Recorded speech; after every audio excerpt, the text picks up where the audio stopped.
The majority of times when I had moments of clarity or an important breakthrough in my life regarding myself and the world, it usually happened in some meditative state where one is on autopilot, such as driving, jogging, in the shower, etc.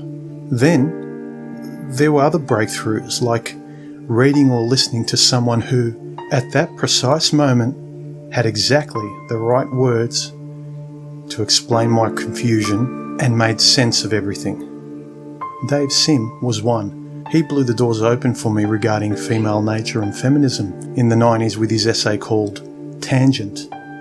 Then there was the rawness of reading Jim GOAD, and then there was the brilliant intimacy and understanding of what was important in the ordinary life through the beautiful words of Charles Bukowski. That guy had the insight of 1,000 men who live 1,000 lives.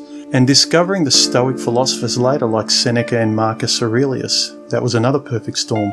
And a few years ago, when I was in a pretty low point in my life, and I still remember this, I was out jogging at night at 2 a.m. in the morning with my headphones on, listening to YouTube, because it was literally the only thing I could do. I couldn't sleep and my mind was racing with anxieties. I was loathing myself and felt completely lost in my life. I was living alone and I had no idea what I was going to do next. So I just needed to get out, move, stop being alone with my toxic thoughts, and fortuitously, that night was particularly still and beautiful. Everyone in my neighbourhood was sleeping except me, and I was jogging down lonely suburban streets.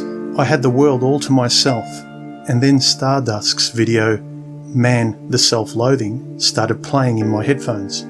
The timing couldn't have been more perfect for the state I was in. It helped me instantly. And the point to my personal example is we share and listen to each other's ideas. Most times it's interesting and entertaining, but sometimes what may be an interesting point of view to a relatively average person whose life is 100% on track in their eyes and, just listening to a banal video could be a defining moment to somebody else, like Stardusk's video was to me. It could be the thing that gives someone else hope and understanding of himself in all the confusion that is his life with relation to the avalanche of mainstream media, social dogma, and personal experience. I don't know about you, but what's helped cement the understanding in me by various poignant YouTube videos I've listened to over the years isn't the broad brush of an entire video's topic. That can get lost pretty easily in the length of the video, but rather a key sentence or a defining phrase in those videos. That potent moment, something that knocks you on your ass. I'm sure it's happened to some of you too. For example, for me, the biggest electric shock type moments were listening to videos like Stardust one I just mentioned, or TFM's She'll Never Love You, or Paul Proteus's Freedom From and Freedom To. That was a big one for me. Alex on Life's You Have No Choice. Most of Paul Elam's stuff, John the Others, The Hero Trap, and the list goes on and on. Now the point is, these key videos for me were delivered just at the right moment for my ears, in my state, at the right time for me. There's a saying, when the student is ready, the teacher appears. It's similar to when you watch a movie and it resonates like a freight train for you, because you are in exactly the right state for it to move you. I know I've watched movies where I'm in a brain-dead autopilot, lazy Sunday kind of mood, and while the movie was okay, someone will later rave about how great it was and how it affected them. And if I reflect on it, I sometimes note that the movie was okay, but it was just the state I was in to receive the information at the time.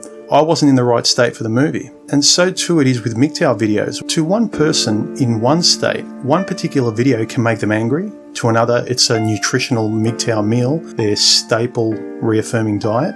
To another, it's intellectually interesting, like social science or Star Wars theory. But to another, it connects with them as a human being in that moment. It wakes part of them up. They say yes inside themselves for once. They feel a bit more alive, more conscious. So even if some videos tackle a similar topic, the simple act of another mind conveying their take on it with their words could unplug somebody, could help somebody, whereas the same words by another may have made sense practically, but didn't touch them at all. In those rare moments when one particular person's heartfelt words or anger in some cases, let's not forget all the emotional spectrums of genuine feeling.